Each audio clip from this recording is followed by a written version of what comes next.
მინდა გამოვეხმაურო საქართველოს ხელისუფლების მეთაურის, საქართველოს მთავრობის მეთაურის ვიზიტს ბრიუსელში და იმ განცხადებებს, რომლებიც გაკეთდა. უპირველეს ყოვლისა, მინდა კიდევ ერთხელ დავადასტურო, რომ მეც და ჩემს თანამებრძოლებსაც და თანაგუნდელებსაც ძალიან მნიშვნელოვნად მიგვაჩნია საქართველოს ძალიან მჭიდრო თანამშრომლობა ევროკავშირთან და ვთვლით, რომ ეს კავშირი და ეს თანამშრომლობა უნდა გაგრძელდეს. თუმცა ერთხელ და სამუდამოდ საქართველოს ხელისუფლებამ უნდა ისწავლოს, რომ საქართველოს უმთავრესი მიზანი არის და უნდა იყოს არა რომელიმე საერთაშორისო ორგანიზაციაში გაწევრიანება, არამედ საქართველოს ტერიტორიული მთლიანობა, დემოკრატიული და სტაბილური განვითარება. უპირველეს ყოვლისა, ამისათვის აუცილებელია, რომ საქართველოს ხელისუფლებამ ნათლად გააკეთოს გამიჯვნა ევროკავშირსა და ნატოს წევრობას შორის. საქართველოს ძალიან ბევრ სხვა პრობლემებს შორის, იმიტომ რომ ძალიან კარგად ვიცით, ევროკავშირის წევრობა ავტომატურად არ ნიშნავს ნატოს წევრობას. ხაზგასმით უნდა აღვნიშნო, რომ საქართველოს სახელმწიფოებრიობის უმთავრესი ამოცანა არის სწორედ საქართველოს მთლიანობა და თუ ჩვენ არ გავმთლიანდებით და ჩვენი ტერიტორიული პრობლემების მოგვარებას ვერ შევძლებთ, ქვეყანა ვერ იქნება ვერც დემოკრატიული, ვერც ძლიერი და ვერც ეკონომიკურად ვერ დადგება ფეხზე. ამიტომ საუბარი მხოლოდ დასავლურ კურსზე და არაფრის კეთება ნამდვილად საქართველოს რეალურად არაფერს არ მოუტანს და ჩვენი პრობლემების მოგვარება ვერ მოხერხდება.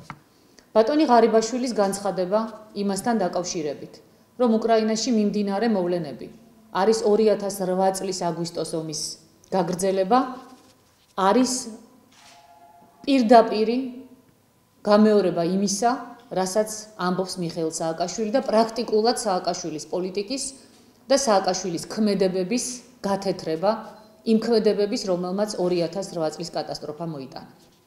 გარდა ამისა, ამ განცხადების გაკეთება პირდაპირ ნიშნავს რუსეთთან დიალოგზე უარის თქმას. მე სრული პასუხისმგებლობით შემიძლია ვთქვა, ამ განცხადებით ირაკლი ღარიბაშვილმა ძალიან დიდი ხნით, როგორც მინიმუმ, დახურა თავისთვის ნებისმიერი მოლაპარაკებების შესაძლებლობა რუსეთის ხელისუფლებასთან და შესაბამისად ეს შესაძლებლობა დაიხურა დღეს საქართველოსათვის. ეს კი ჩვენი ქვეყნის ტერიტორიული მთლიანობის პრობლემის მოგვარებას ნამდვილად არანაირად არ წაადგება. ასევე მინდა ძალიან დიდი განცვიფრება გამოვხატო იმასთან დაკავშირებით, რომ არც ერთი სიტყვა არ უთქვამს ირაკლი ღარიბაშვილს ევროკავშირის განცხადებებზე, რეზოლუციებზე მხოლოდ მადლობით შემოიფარგლა. მაშინ, როდესაც ყველა ამ დოკუმენტში ლაპარაკია საქართველოში არსებული პოლიტიკური დევნის ნიშნებზე. რას ნიშნავს ეს? ჩვენი ხელისუფლება ეთანხმება იმ შეფასებას, რომ დღეს საქართველოში ოპონენტების პოლიტიკური დევნაა?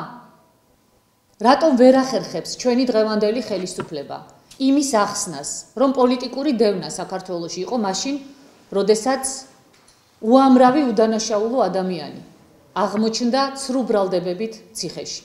დაწყებული ირაკლი ბათიაშვილით, შემდეგ ჩვენი თანაპარტიელებით 2009 წელს, როდესაც ადამიანებს სახელმწიფო გადატრიალებისათვის იჭერდნენ და შემდეგ 6 თვის თავზე ანთავისუფლებდნენ, ესე იგი ვერაფერს ვერ უმტკიცებდნენ, როცა 2009 წელს, 2010 წელს, 2011 წელს ათობით და ასობით ადამიანი მხოლოდ პოლიტიკური ნიშნით იჯდა ციხეში.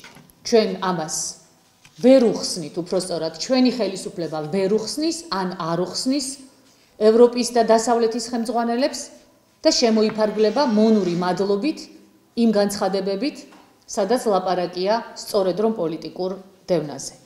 ეს ნამდვილად ძალიან სამწუხაროა და ქართული ოცნების არაკომპეტენტურობაზე და გაუბედაობაზე მიუთითებს. ქართული ოცნება ვერ ბედავს იმას, რასაც აკეთებს ყველა ნორმალური სახელმწიფოს ლიდერი.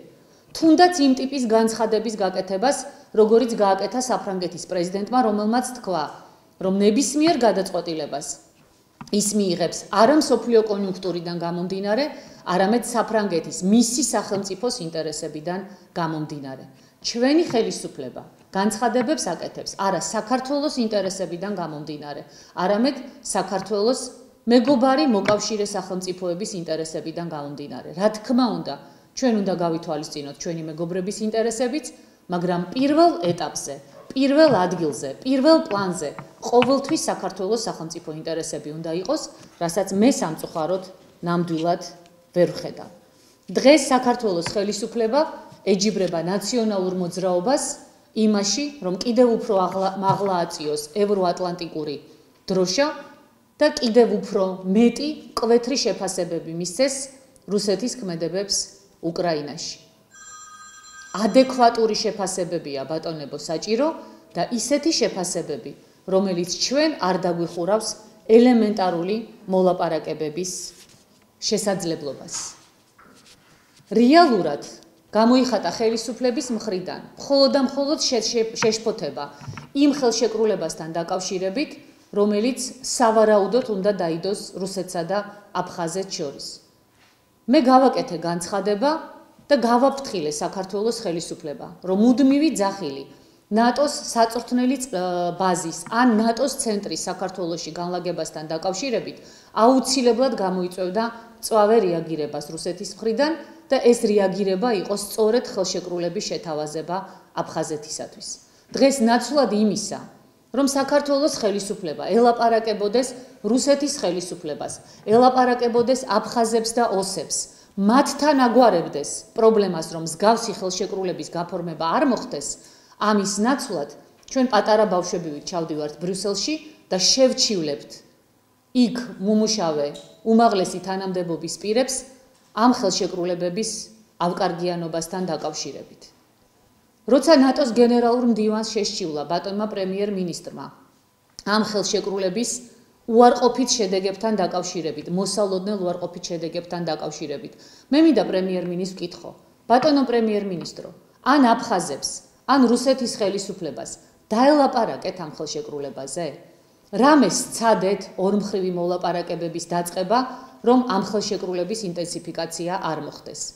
გზა, რომელიც ამ ხელისუფლებამ აირჩია, სამწუხაროდ ვერ მოაგვარებს ჩვენს პრობლემებს და პირდაპირ შემიძლია ვთქვა, ვერც ნატოში გაწევრიანებას დააჩქარებს, რაც აბსოლუტურად ილუზორულია და მოტყუებაა საქართველოს ხელისუფლების და ვერც დიდად ევროკავშირთან ურთიერთობებში ვერ დაგვაწინაურებს. აღარაფერს ვამბობ აფხაზების და ოსების პრობლემების მოგვარებაზე და რუსეთთან ურთიერთობების მოგვარებაზე. დღეს ჩვენმა ხელისუფლებამ ამდენი ნატოში გაწევრიანების და ნატოს ბაზების საქართველოში განლაგების თაობაზე გაკეთებული განცხადებების ფონზე საქართველოს მოსახლეობას უნდა უთხრას სიმართლე და უთხრას, რომ ეს არის არჩევანი ან საქართველო აფხაზეთის და სამაჩაბლოს გარეშე ნატოში, ან კიდევ ახალი პოლიტიკა, რაც არავითარ შემთხვევაში არ ნიშნავს სუვერენიტეტზე, დამოუკიდებლობაზე, დასავლეთთან მეგობრობაზე უარის თქმას, მაშინ ხალხმა უნდა გადაწყვიტოს. ვამბობთ თუ არა ჩვენ ილუზორული ნატოს წევრობის საფასურად აფხაზეთის და სამაჩაბლოს პრობლემის მოგვარების შანსზე უარს. ეს საქართველოს მოსახლეობამ ხმამაღლა უნდა თქვას. მე და ჩემი თანაგუნდელები არაფრის ფასად არასოდეს არ შევეგუებით ქვეყნის დანაწევრებას და კიდევ ერთხელ ვამბობ, ჩვენ ვართ ერთადერთი ძალა, რომელსაც შეგვწევს უნარი. დიახ, შევინარჩუნოთ ნორმალური ურთიერთობები დასავლეთთან, მაგრამ ამავდროულად ვაწარმოოთ პირდაპირი დიალოგი სოხუმთან, ცხინვალთან და მოვაგვაროთ ურთიერთობები ცივილიზებული გზით რუსეთის ფედერაციასთან. ეს სჭირდება ჩვენს ქვეყანას და არა ის რიტორიკული განცხადებები, რომელიც ემსახურება ქვეყანაში ხელისუფლების მაქსიმალურად შენარჩუნებას და რაც შეიძლება დიდხანს ხელისუფლებაში დარჩენას და საკუთარი მრავალმილიონიანი ქონებების გადარჩენას და არა საქართველოს სახელმწიფოებრივ ინტერესებს. მადლობა.